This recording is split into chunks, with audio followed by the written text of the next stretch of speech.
Est-ce que c'est toujours votre position? Censure dans tous les cas?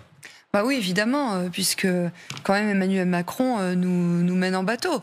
Je veux dire, il ne sortira rien. Je pense que tout le monde a compris qu'il ne sortira rien de cette situation et on n'arrivera pas à faire évoluer les choses en nommant un autre gouvernement. Vous savez, Monsieur Lecornu a parlé ce soir pour rien dire en définitive.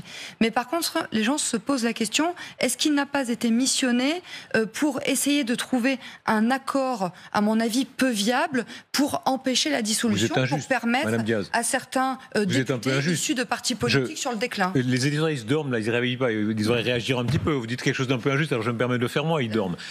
Quand même, Sébastien Lecornu a fait une offre, il est prêt à rediscuter de cette réforme des retraites contre laquelle vous êtes battu. On ne peut pas dire que c'est rien. Non mais...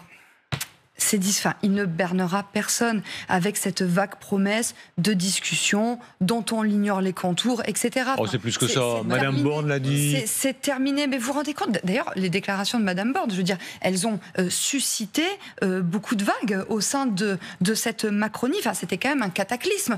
Donc, si vous voulez, vous devriez être contente, c'est ce que vous vouliez. Oui, non, mais d'accord,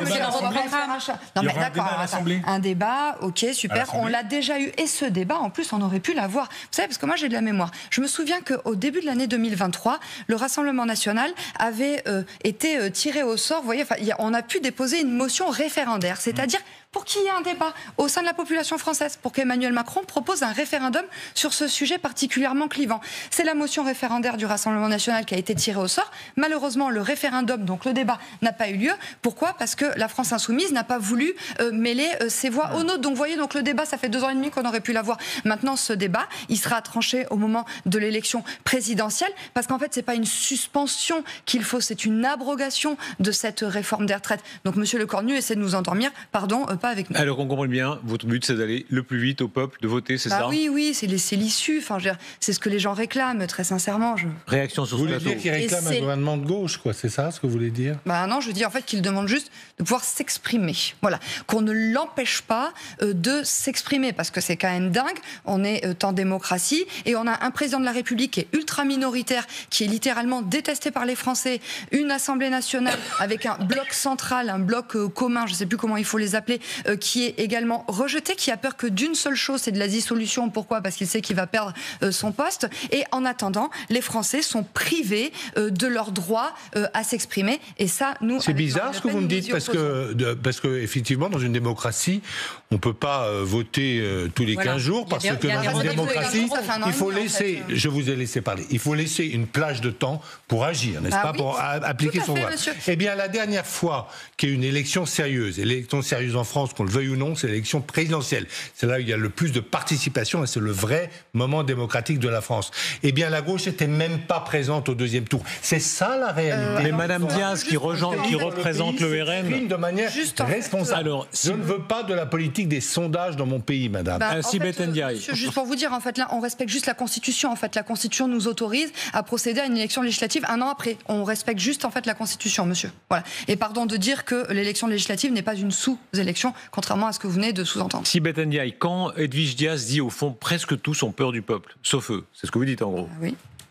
Il n'y a jamais à avoir peur d'aller aux élections. En revanche, aller aux élections dans les conditions d'une dissolution, on a quand même pu expérimenter que ce n'était pas exactement ce qui permettait le déroulement d'un débat politique serein. Et j'espère qu'au Rassemblement national, il n'y a pas de petite arrière-pensée sur les tribulations judiciaires de la chef de ce parti, dont on sait par ailleurs qu'elle a très très envie qu'une élection se déroule le plus vite possible, aussi dans l'optique de pouvoir poser ici une question prioritaire de constitutionnalité. Et j'espère vraiment qu'il n'y a pas de cynisme derrière cette demande de retour aux urnes. Après, évidemment, il ne faut jamais avoir peur du retour. Vous voulez répondre là-dessus? Oui, je vais répondre là-dessus parce qu'en fait, il y a quelques mois, votre famille politique disait que précisément, on ne souhaitait pas censurer le gouvernement pour ne pas empêcher Marine Le Pen, pour ne pas priver Marine Le Pen de son poste. Donc moi, en fait, je m'étonne Enfin, la Macronie est quand même très fébrile, en fait. Un jour, vous nous dites qu'on ne veut pas censurer pour sauver Marine Le Pen, et le lendemain, vous nous dites qu'on veut la dissolution pour sauver Marine Le Pen. Donc je pense que les Français vous suivent encore moins. Moi, je me contente de lire la presse et j'ai eu l'occasion à plusieurs reprises de lire, y compris en off, des responsables du Rassemblement national qui expliquaient qu'il y avait un chemin pour pouvoir faire en sorte qu'il puisse y avoir une décision de justice rapidement sur le fait que Marine Le Pen puisse ou pas se présenter à l'élection présidentielle. Mais le vrai sujet aujourd'hui, il est que quand on est un amoureux de la République et de la démocratie, les conditions dans lesquelles une élection se déroule, qu'elle soit présidentielle ou qu'elle soit législative, c'est important. Et dans l'état qui est celui de notre pays aujourd'hui, je ne crois pas qu'une élection qui est faite à la va-vite, et c'est le cas en cas de démission du président de la République, comme en cas de dissolution, dans l'espèce de chaudron de folie furieuse collective que nous avons aujourd'hui, je ne crois pas que ce soit les bonnes conditions pour permettre un débat qui tranche sur des sujets qui sont importants, et je pense en particulier à la question de la réforme des retraites. Alors, puisque vous lisez la presse, vous aurez certainement lu que Marine Le Pen a indiqué à plusieurs reprises que jamais sa situation personnelle n'aurait d'impact sur Madame Diaz, moi heureusement, je crois. J'ai pas l'impression que c'est tellement ce qui intéresse les gens. Vous voyez, moi, aujourd'hui, j'étais avec Marine Le Pen dans le Puy-de-Dôme au sommet de l'élevage. Vous voyez, et en fait, on a rencontré des agriculteurs qui nous ont parlé de leurs vrais problèmes, qui nous ont dit qu'ils avaient été totalement abandonnés par l'Union européenne de Madame von der Leyen et absolument lâchés par les amis de Monsieur Macron.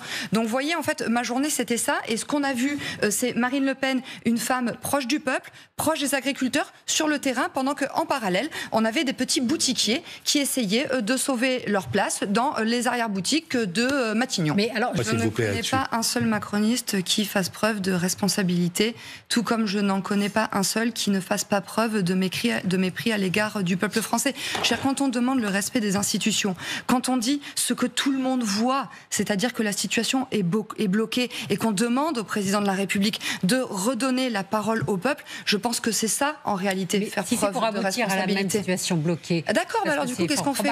Non, mais là, en fait, c'est sûr. Là, justement, il y a des solutions qui sont en train d'être trouvées. Moi, ce que je comprends pas, la question que je voudrais vous poser, c'est sur les retraites, puisque c'est dans votre programme. Pourquoi vous voulez voter la censure si cette réforme est à nouveau discutée à l'Assemblée ? Je vais vous dire parce que je pense que nous gagnerons les prochaines élections législatives et que nous ne pourrons pas seulement suspendre la réforme des retraites. À ce moment-là, il peut y avoir déjà une suspension. La réforme des retraites d'Emmanuel Macron. Au pouvoir, vous pourrez abroger. Une politique de gauche. Madame, là, ce qui est sûr, c'est que le pays est paralysé. L'économie s'effondre, les Français craignent pour leur avenir, et donc on leur propose, les macronistes, avec leurs copains de circonstance, leur proposent de rester comme ça jusqu'en 2027. C'est-à-dire... Madame, pas tout à fait, si je peux me permettre. Arrêtons-nous un instant. Ça se voit, dissolution. Ils veulent tout dissoudre. Ils auront le pouce baissé à longueur de temps, maintenant, le RN. Vous ne dites même pas Jordan Bardella. En fait, non, mais pourquoi je ne le dis pas ? Parce qu'en fait, dans la configuration actuelle, c'est impossible que Jordan Bardella aille à Matignon. Je veux dire, on sait compter, on sait qu'on aura 2 blocs qui seront contre nous. Donc ça sert à rien, en fait, de perdre du temps. C'est ce que je vous dis depuis tout à l'heure. Et quand même, un commentaire là, sur les propos de Monsieur Retailleau. Enfin, en fait, on ne sait pas ce qu'il veut. Il dit je ne veux pas. Mais je lui rappelle juste qu'il a 40 députés à l'Assemblée nationale. Donc c'est quand même pas lui qui va dicter. C'est quand même eux qui ont perdu les élections. Alors madame, pas un socialiste, on revient à ça, mais j'aimerais mon tour de table. Finissons mon tour de table. J'aimerais comme des noms. Mais du coup, en fait, il veut quoi ? Non, en fait, parce que plus notre arrivée au pouvoir tardera, plus nous récupérerons la France dans un état encore plus catastrophique. Notre arrivée au pouvoir, je le crois sincèrement, est inéluctable. Donc il faut qu'elle arrive le plus tôt possible pour éviter une situation encore plus dramatique. Je vais vous dire pourquoi. Je pense que nous aurons la majorité absolue dès la prochaine élection législative. C'est parce que les Français ont bien compris que la stabilité rimait avec majorité. Les Français ont bien compris que l'année dernière, ils s'étaient fait avoir. On leur avait annoncé la catastrophe si Jordan Bardella arrivait à Matignon. Sauf que le chaos, nous l'avons aujourd'hui, ce désordre dans tout point de vue, migratoire, sécuritaire, économique, budgétaire, etc. Donc les Français ne se feront plus avoir. Et Et je pense aussi qu'il y aura un véritablement une majorité de blocage. Non, mais vraiment. Ce que je voulais vous dire, c'est que le barrage de la honte qui a eu lieu l'année dernière n'arrivera plus. Parce que je vous dis, les Français, ils vont pas se faire avoir une deuxième fois. Et puis, ils ont vu, et ma région, qui est la région Nouvelle-Aquitaine, et mon département, qui est le département de la Gironde, qui historiquement n'était pas tellement des terres propices au Rassemblement national. Regardez, dans ma région, dans une circonscription sur 2, ils ont été obligés de se désister pour nous faire barrage. Si en Nouvelle-Aquitaine, nous avons un député sur 2, imaginez dans le reste de la France des régions comme le Nord-Pas-de-Calais, on approche la PACA. Du terme